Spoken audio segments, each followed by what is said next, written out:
Parker asks, how do you get that mountain peak looking bicep? What are you talking about, bro? Oh, you mean this?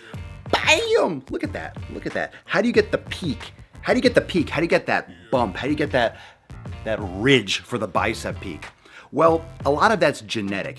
Now, what I mean by genetic is you're going to have different lengths of muscle bellies and tendon insertions just naturally, what you get from your parents. However, you can do certain exercises that will increase the fullness or the contraction at certain ranges of motion. I personally prefer single arm preacher curls. Concentration curls are also great, and those high double arm cable curls. Now, those high double arm cable curls are a little fancy. You don't need those to grow mass.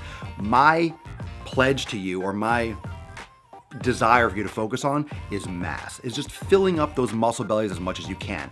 I'm a big fan of preacher curls. I'm a big fan of concentration curls, but I'm also a big fan of the basics when it comes to biceps. I'm a big fan of negatives, doing negative training, but you gotta be careful. Negatives on single joint muscles and single joint exercises are only for advanced trainers. So you have to build up to that, but try to fucking pump as much muscle into that area as possible and then go for shape down the line. You don't need to be carving when you don't have any muscle to carve. So you need to go for mass and then chisel away and then start getting into those more fancy exercises. I think way too many people try to get shape and try to carve things when there's nothing to carve.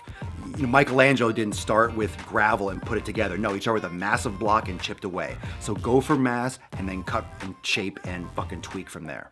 Don't get too fancy from the start. Are you listening? Damn.